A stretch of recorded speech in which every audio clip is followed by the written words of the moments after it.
Hello guys, how's it going? My name is Dal. Patch 9.1.5 is going to be here very soon, and I felt like it'll be a good opportunity to cover every single new feature coming out in this brand new patch. Patch 9.1.5 is a 0.5 patch, so it's not a major content patch. However, it doesn't mean it's not going to be filled with a bunch of stuff for us to do, as well as a variety of different quality of life changes, as well as how to access and interact with some of these updates. This video will cover majority of the important stuff, minus like pet battles and certain UI elements, but all the important stuff that most players interact with and will play around with day to day when this patch releases. But first, majority of you guys watching these videos are still not subscribed. If you're watching and enjoying the regular content on this channel, you might as well subscribe as well as hit the bell in order to be updated on any future updates for World of Warcraft, like potentially patch 9.2, any PTR updates, class changes, or regular content on this channel. I'll be utilizing the timestamps feature of YouTube in order to hopefully separate this video a little bit more evenly so you guys are aware of all the different changes and the different sections they belong to. Starting off with Covenant stuff. Upon reaching Renown 80 on any one of your characters, your Covenants are going to open up a little bit more, allowing you to change Covenants at a whim on your main or old characters.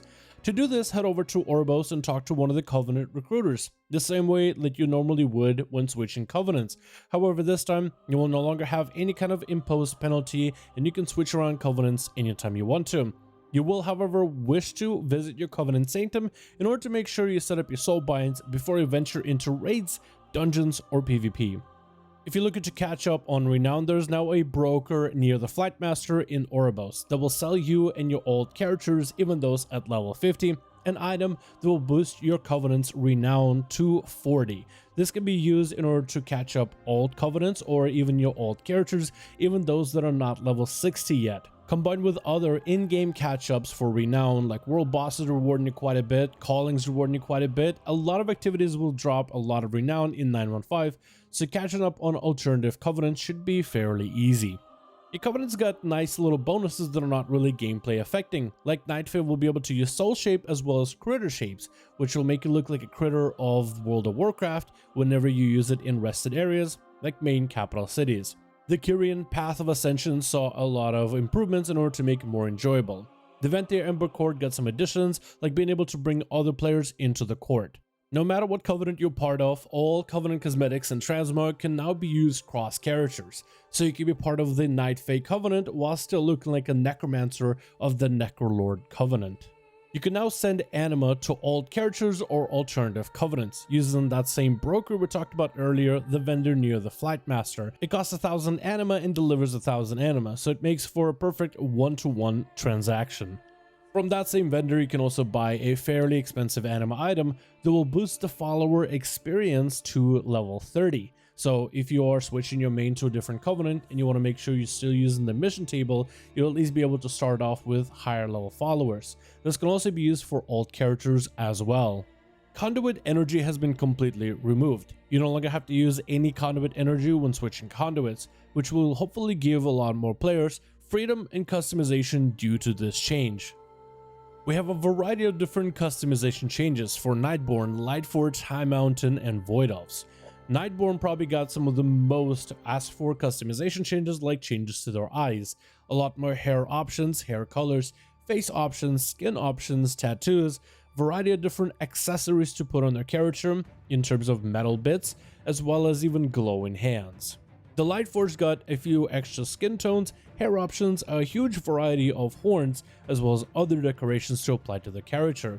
The High Mountain Tauren saw a few extra skin tones, a lot of extra hair options, a ton more decorations added, as well as a variety of different add-ons when it comes to character customizing. Finally, Void Elves didn't see the biggest changes, but they got a lot of the presets the Blood Elves have gotten to make them more natural with more hair colors that are more normal, more Blood Elfy, less voidy. And you can also remove tentacles from your hair if you choose to do so.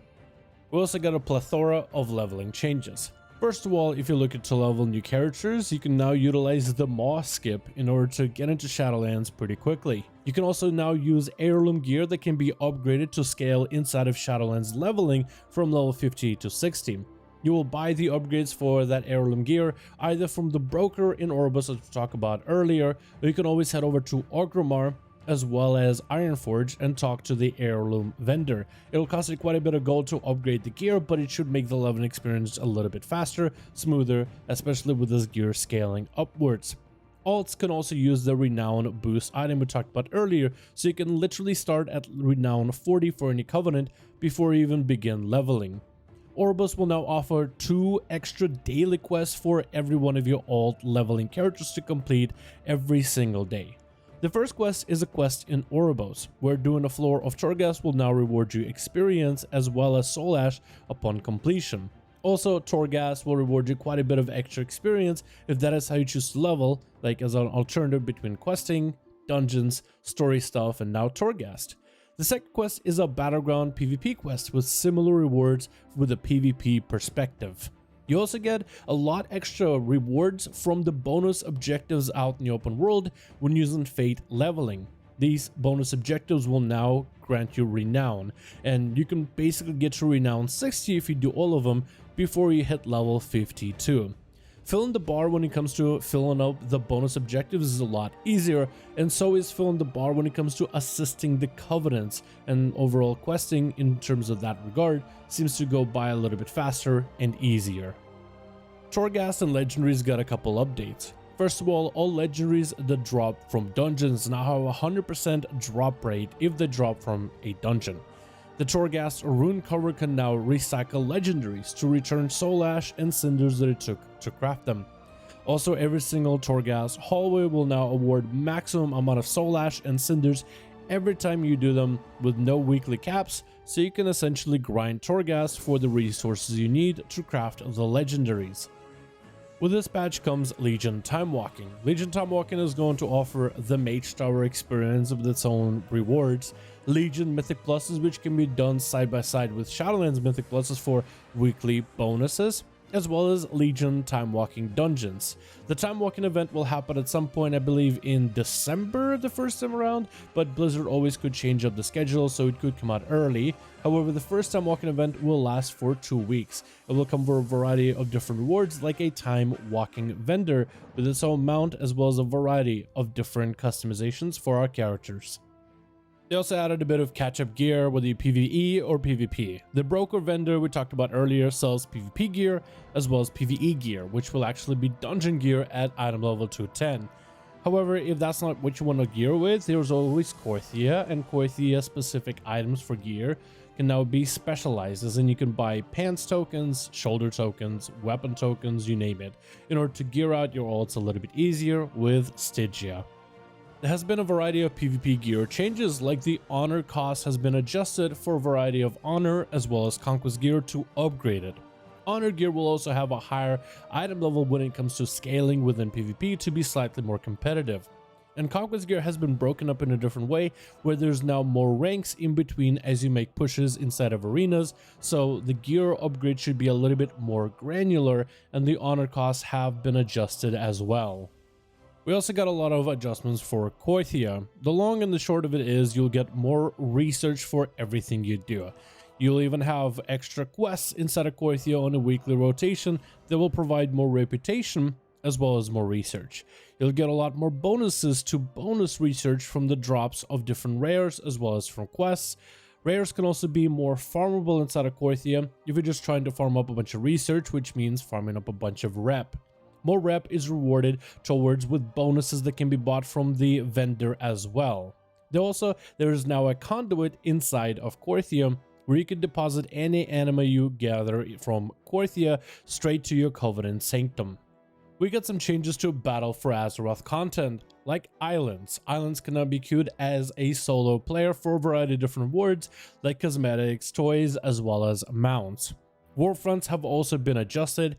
If you do end up doing Warfronts, you'll now only need a party of 5 people in order to queue for Warfronts, also for some of the Battle for Azeroth cosmetics, as well as rewards.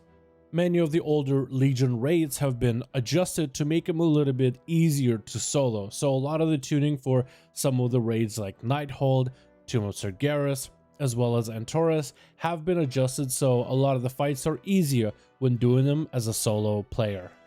If you're someone who is really into professions, there have been adjustments there as well. Mining drop rates have been increased, so has hide drop rates for skinners. as well as jewel craft and essence drop rates increased, and lightless silk drop rates all have been increased. There have been some adjustments towards transmogrification, like you can now transmog a set and link it in chat. So if you want to transmog a set of gear that you prefer and you want to share it with the world or just your friends, you can now link your transmog set out with everybody else. There has been a variety of different UI improvements for the game, but some of the ones I wanted to cover are: the PvP Look It for Group tab will now also show the person's personal PvP rating will join the games, as well as their PvP item level scaled within PvP. Group creators can also set a minimum rating for Mythic Pluses as well as PvP for any of the people that are willing to join their groups. Group creators can also set expectations for their group, as if it's a hardcore push group or more casual learning the game, trying to get better, looking for people to play with. You can also easier browse listings while keeping your own group listed. There's been made some improvements when unlocking certain allied races, like Kultirans, Mechanomes, and Dark Iron Dwarves no longer will have a dungeon requirement in order to be able to earn those. In 9.1.5, they're adding extra druid forms for you to unlock. Those can be made with glyphs, which can either be made with professions or bought on the auction house. Once a druid learns the glyph, they may be able to change the appearance of some of their flight as well as ground travel forms. If you make a new level 1 character in patch 9.1.5, those characters will start out with different starting gear. If you play a Lightforged Paladin in patch 9.1.5, you will also start with a brand new Paladin Lightforged mount. And finally, they also added an item that will let you automatically activate Warlock gateways if one is nearby. Now, I tried to cover as many features that are coming out in patch 9.1.5 in this video, and there's a good chance that I missed a few. I tried to make this video packed full of stuff, as well as some of the ways for you guys to interact with it once patch 9.1 drops. This patch is looking pretty interesting, especially with the Mage Tower stuff, but I think a lot of the quality of life stuff is really going to be where it's at.